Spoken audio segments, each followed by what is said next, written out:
Hey guys, welcome back to Amit Jain Films. मेरा नाम है Amit. Welcome back to the another video. तो आज की वीडियो टाइटल से आप लोगों को पता लगी क्या होगा। हम बात करने वाले हैं बाइक के सोफ़ा के बारे में। और जो ये वीडियो है ना, ये मैं करीबन 5 से 6 हज़ार किलोमीटर उस सोफ़ा को यूज़ करने के बाद बना रहा हूँ, ताकि आपको एक एक्सपीरियंस्ड पूरा रिव्यू दे पाऊँ और आप लोगों को उसको डिटेल में भी समझा पाऊँ कि उसकी अहमियत क्या है आप लोगों के लिए किसी राइड पे, या कोई लॉन्ग राइड कर रहे हो या शॉर्ट राइड कर रहे हो, हर चीज़ में उस चीज़ की अहमियत है। तो जी हाँ, मैं बात कर रहा हूँ राइड ऑन एयर के बारे में। तो ये दो अलग अलग हैं। मेरे पास एक पिलियन का है और एक मेरे लिए है, मतलब एक राइडर का है और एक पिलियन का है। तो आपकी मर्जी है, आप एक ले सकते हैं या दो ले सकते हैं, जैसा आप राइड करते हैं, कपल राइड करते हैं। तो मैं बोलूँगा यार, आप लोग पिलियन के लिए भी लीजिए। अगर आप कभी करियर करते हैं या छोटी मोटी करते हैं फिर नीड नहीं है, क्योंकि जब मैंने लिया था इनका प्राइस बहुत कम था, बट आज मार्केट में प्राइस इनका अप्रोक्स 2000 पर पीस चल रहा है। तो बने रहिएगा वीडियो में और मैं आप लोगों को बताऊंगा डिटेल में ये क्या चीज़ है, कैसे क्या बने हुए हैं और क्या अहमियत है इनकी, और क्या कुछ बेनिफिट्स रहते हैं आप लोगों के लिए। अगर आप ये यूज़ नहीं कर रहे हैं लॉन्ग राइड में, इसके अल्टरनेटिव क्या यूज़ कर सकते हैं, और इनके यूज़ करने या ना यूज़ करने से मेरे को क्या पर्सनली प्रॉब्लम्स या एडवांटेज जो भी लगा मेरे को, वो मैं सब इस वीडियो में शेयर करूँगा। Press the bell icon on the YouTube app and never miss another update. तो पहले बात करते हैं कि यार पिलियन का जो सबसे मेरा मेन कंसर्न था और जिसकी वजह से मैंने इसको लिया था, वो था कि मेरी जो पहली राइड थी वो थी नेपाल की, जो करीबन होने वाली थी 2,500 से 3,000 किलोमीटर की, और अप्रोक्स 2,200 किलोमीटर की वो राइड बैठी थी मेरी। और उसमें मैं नहीं चाहता था कि किसी भी तरह मेरी वाइफ को पीछे बैठने पे कोई इशू हो, उसको खटकी लगे या उसको सीट से कोई भी डिस्कम्फर्ट हो। तो उस चीज़ के लिए मैंने सर्च करना स्टार्ट किया था इंटरनेट के ऊपर कि यार सीट को मॉडिफाई कराया जाए या क्या करवाया जाए जिसकी वजह से उसको कोई इशू ना हो। तो मैंने को फाइनली एक मिला राइड ऑन एयर, और उस टाइम पे एक फीगो कंपनी थी जिसका केवल इनोवेशन चल ही रहा था, ये अंडर प्रोसेस था, उन्होंने अपना मार्केट में प्रोडक्ट लॉन्च नहीं किया था।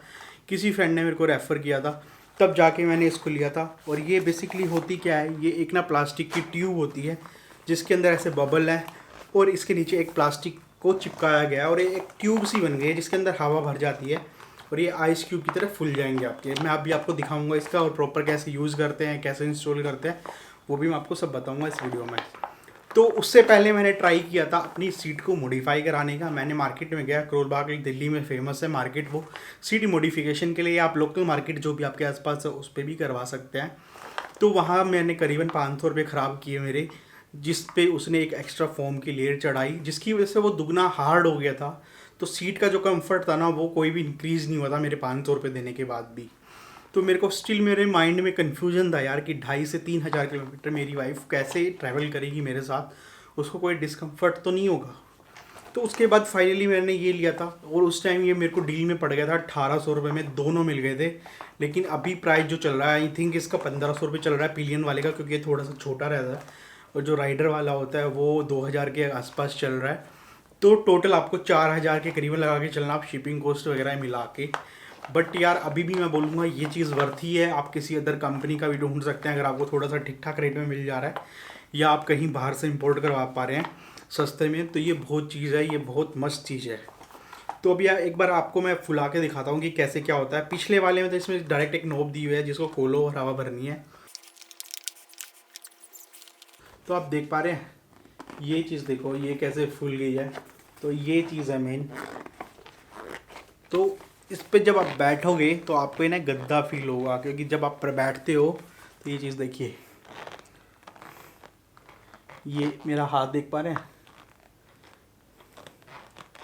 तो कहीं ना कहीं जो प्रेशर होता है झटकियों का, वो सब एक एयर पे जा रहा है, जिसकी वजह से आपकी बैक पेन वगैरह कुछ भी नहीं होगा, और बहुत एक कंफर्ट फील होता है, और एक आपको गद्दे का फील देगी ये चीज़। बट ये थोड़ी सी छोटी रहती है और कम्पैक्ट है बिल्कुल सी, देखोगे तो आप। तो इसकी वजह से कभी कभी फील होगा कि ये लूज़ है, थोड़ा सा टाइम लगेगा एडजस्ट होने में, लेकिन जब एक बार आप हो जाओगे तो ये बहुत मस्त चीज़ है और बहुत अच्छे से काम करती है।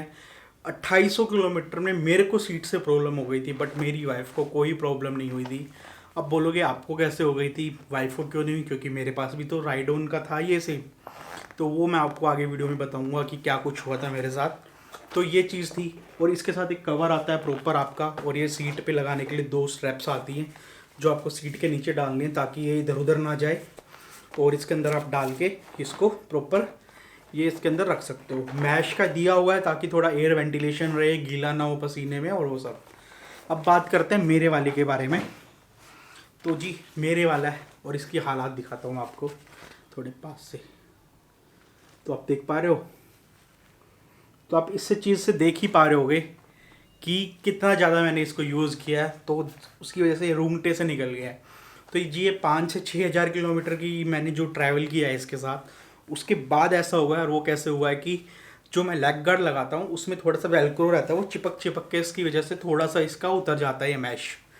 तो इसके अंदर भी एक एयर का दिया हुआ है जिसका साइज थोड़ा सा बड़ा रहता है उसके मुकाबले, और मिट्टी से और सबसे आपको पता लग ही गया होगा। तो ऐसा कुछ रहता है ये। मिट्टी तो इकट्ठी हो जाती है क्योंकि मैश है, और मैं काफ़ी दिनों तक लगा के छोड़ देता हूँ क्योंकि अब इसके बिना अपनी ज़िंदगी नहीं चलती है। चाहे मेरे को 100 किलोमीटर राइड करनी हो, चाहे मेरे को 10,000 किलोमीटर राइड करनी हो, इसके बिना मैं नहीं चल पाता हूँ। तो इसके अंदर मेरे को एक छोटी सी चीज़ प्रॉब्लम लगी थी यार, इसके अंदर ना वैसा नहीं दिया हुआ। इसके अंदर ये ना पुराने डिज़ाइनों में वो फुटबॉल वगैरह या कुछ ऐसा कुछ आता था ना, वैसा कुछ दिया हुआ है इसके ऊपर। तो इसमें थोड़ा सा हवा भरने के लिए मेरे को पेन लगता है, उसमें थोड़ा इजी भर जाती है पिलियन वाले में, इसमें नहीं भर पाती है। और इसकी एयर भी थोड़ी जल्दी लीक होती है उसकी बजाय, क्योंकि विद द टाइम जब आप बैठते हो तो बहुत प्रेशर जाता है, कहीं ना कहीं से ये एयर लीक करता रहता है। तो आपको टाइम टू टाइम फील करना रहेगा इसको। ऐसा नहीं है मतलब डेली नहीं फील करना है, बट एक बार आप डेली चेक कर लोगे, हल्की फुल्की हवा भर दोगे तो आपका कंफर्ट बना रहेगा वैसा का वैसा, वरना आपको धीरे धीरे डिस्कम्फर्ट फील होना स्टार्ट हो जाएगा इस चीज़ से। तो इसका ये मेरे को बहुत सही चीज़ लगी है, और इसको मैं अभी चलेंगे नीचे और इसको इंस्टॉल करके दिखाएंगे। अब बात करते हैं कि इसके मेरे को बेनिफिट क्या लगे और डिसएडवांटेज क्या लगे और क्या कुछ है। तो जब मैं नेपाल राइड पे गया था मेरे पास इतना लगेज हो गया था कि मेरे को एक ये छोटी सी चीज़ ले जानी भी बहुत भारी पड़ रही थी, और वही मेरी सबसे बड़ी मिस्टेक रही। और उन्हीं मिस्टेक्सों से मैंने सीखा है कि हमेशा मैं अपने साथ कैरी करता हूँ इस चीज़ को।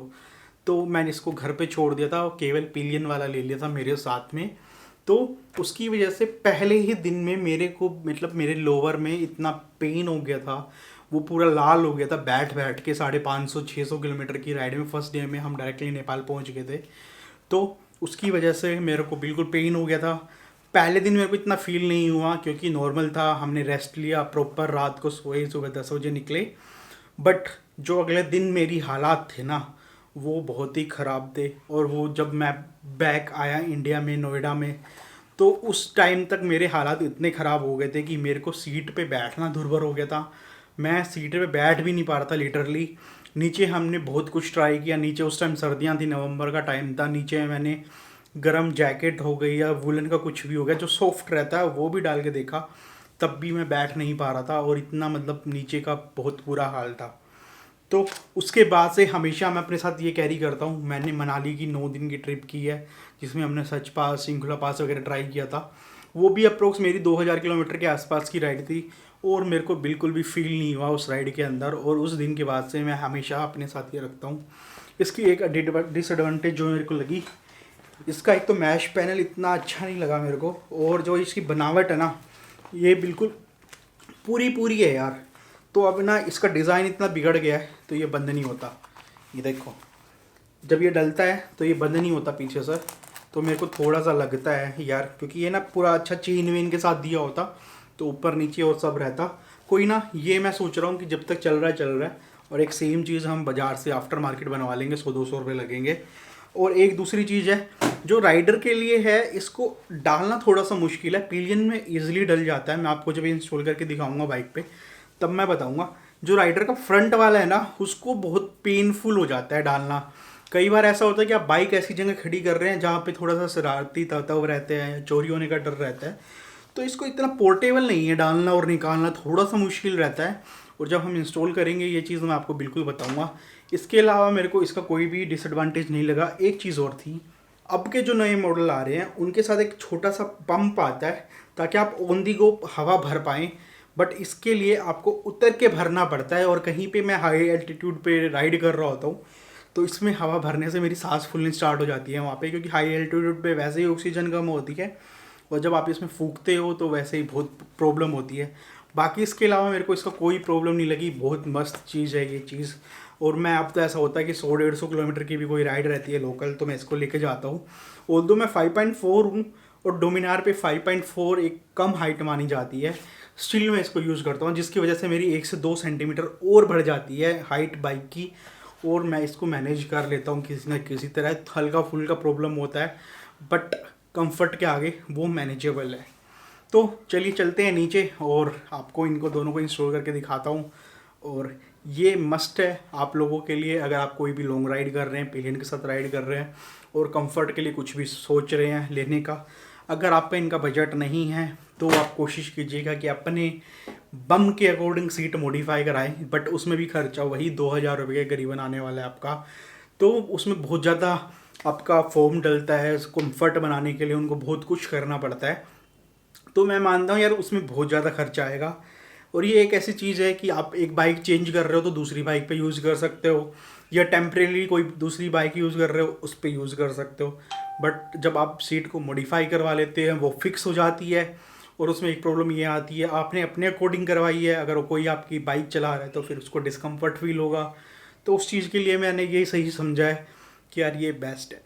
तो चलिए चलते हैं बाइक के पास और इनको इंस्टॉल करते हैं और आपको फिर मैं फील करा, और फिर उसके बाद बैठ के बताऊंगा कि कैसा क्या फील होता है आपको जब बैठोगे तो गद्दे के ऊपर। मैं आपको फील तो नहीं करा सकता, बस दिखा सकता हूँ, और हाइट का भी बता दूंगा कि कितना इशू आता है। चप्पल में तो बहुत ज़्यादा इशू आता है, बट जब शूज़ पहन रहा होता हूँ तो उनकी वजह से सोल थोड़ी सी मोटी होती है राइडिंग शूज़ की, तो वो मेरा एडजस्ट होता रहता है।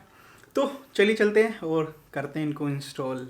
तो जी अपनी बाइक पे जैसे थोड़ी छोटी हो गई है, अभी इस पर भी कुछ काम चल रहा है तो जल्दी आप लोगों को पता लग जाएगा। तो ये छोटे वाला जो पिलियन वाला है अभी इसको करते हैं इंस्टॉल। इसमें ऑलरेडी मैंने हवा भर रखी है तो इसको इंस्टॉल करके दिखाता हूँ। इसको काफ़ी इजी रहता है, जस्ट इसके अंदर डालना है और ये वाली चीज़ पीछे रखनी है वरना चुभेगी। जब हवा नहीं रहती तो इजीली चला जाता है, यूजुअली इसके अंदर डले डलाई में ही हमको हवा भरनी रहती है। ये देखोगे तो पूरा सीट पे आता है। जब बैकरेस्ट रहता है पीछे तो मैं एक यूजली बैकरेस्ट में डाल देता हूँ और एक को इसके सीट के यहाँ हाफ कट है मेरे में। जिनमें हाफ कट नहीं है उनमें थोड़ा सा इशू रहेगा, आपको खोल के ही सीट नीचे से डालना पड़ेगा, वरना पीछे एक बैकरेस्ट रहेगा तो बैकरेस्ट में डाल देता हूँ, वरना आप यहाँ पे भी डाल सकते हैं। बट मैं ये कहूँगा अगर ये चीज़ आप यूज़ कर रहे हैं तो बैकरेस्ट मस्ट है, क्योंकि ये वैसे थोड़ा लूज़ हो जाता है और आप एकदम जब पिकअप दोगे तो पीछे गिरने का डर रहेगा अगर आपके यहाँ पे कोई बैकरेस्ट नहीं रहेगा। तो अभी उसको इंस्टॉल करते हैं, उसमें फटाफट मैं हवा भर लेता हूँ। तो पहले ही डाल लेता हूँ क्योंकि ये बहुत बड़ा है तो डालने में फिर इशू होगा बाद में। तो ये ज़्यादा नहीं फूलता, ये केवल इतना ही फूलता है, हल्की फुल्की और हवा कर सकते हो, बट आपकी उस पर है कि जो सेटिंग आपको एडजस्ट पड़ती है। इसमें जो पीछे वाला है वो तो काफ़ी इजी रहता है, तो यहाँ से आप डाल सकते हो सिंपल, ये डल गया अटक जाएगा यहाँ पे। बट जो आगे वाला है उसको मुश्किल रहता है, या तो आप सीट कवर खोल के तभी डालो। यूजली जो मैं करता हूँ यहाँ से ऐसे ऐसे करके स्लाइड कर देता हूँ नीचे और यहाँ से जाके यहाँ चला जाता है ये। बट इसमें अब मेरे को ये होने लग गया है, लूज़ हो गया है, तो हो सकता है टूट गया अंदर से। तो इसके लिए मैं कुछ कर रहा हूँ कि एक स्ट्रैप बना के रख लूँगा और इसमें क्लिप दी हुई है जिससे ये लॉक है खुल जाएगी। तो आप इस तरह से इसको निकाल लो। तो मैं स्टेप बनाऊंगा ऐसे डाल के फिर ये लॉक कर दूंगा, तो यहाँ पे ये अटकी रहेगी। तो अभी देख रहे हैं, तो अभी तो आगे वाला नहीं डाल रहा, बट मैं आपको ऐसे बैठ के दिखा देता हूँ एक बार कैसे क्या फील होता है इस पर। चप्पलों में देखोगे तो पूरा पैर ही लगता है, बट शूज़ में थोड़ा सा हो जाता है कि एक तरफ फ्लैट हो जाता है। अभी तो मैं कोई भी फ्लैट ढंग से नहीं कर पा रहा हूँ, लेकिन काफ़ी कंफर्टेबल है। अगर आप यहाँ देखोगे तो यहाँ पे देखो मेरा हाथ भी कितना प्रेस हो रहा है, तो वाइब्रेशन वगैरह सारे कंज्यूम हो जाते हैं इस चीज़ में। और मतलब यहाँ से जो चीज़ें हैं ना इसमें फ़्लो बना रहता है, क्योंकि आपकी पूरी ये टच नहीं होती सीट पे और हवा है बीच में, तो फ़्लो ये बना रहेगा खून का, तो जमता नहीं है खून। और यहाँ पे ना पेन नहीं होता इतनी जल्दी से। ये होता है आपको 400-500 किलोमीटर पे हल्का सा ब्रेक लो तो वापस से ठीक हो जाता है, बट वो जो बिना सीट के होगा ना वो वाला इसमें फील नहीं होता, और बहुत सही चीज़ है। तो ऐसे ही पिलियन का होता है। अभी बैठा के तो नहीं दिखा सकता मैं पिलियन को, बट अब ये देखो मतलब मैं अपना कितना वजन डाल रहा हूँ तो ये बीच में देखो ऐसे एडजस्ट डिस्ट्रीब्यूट हो जाएगा। और हवा का सही रहता है, जब बैठोगे तो हवा ना अपने आप ही एडजस्ट कर लेती है इस चीज़ को कि किधर क्या ज़्यादा प्रेशर जा रहा है, उस हिसाब से सोफ़ा तो ये बहुत सही रहता है। तो थोड़ा सा अंधेरा रहता है बेसमेंट में, बट हम लोग कुछ एक जगह देख रहे हैं कि कहाँ पे आगे वीडियो बना सकते हैं। तो इस वीडियो के लिए इतना ही था। अगर आपको वीडियो पसंद आई है तो प्लीज़ लाइक कर लेना, अगर चैनल को सब्सक्राइब नहीं किया तो सब्सक्राइब कर लो, और मिलता हूँ नेक्स्ट वीडियो में। तब तक के लिए मॉडिफिकेशन चल रही है और जल्दी आप लोगों को देखने को मिलेगी। Take care, bye bye, right safe.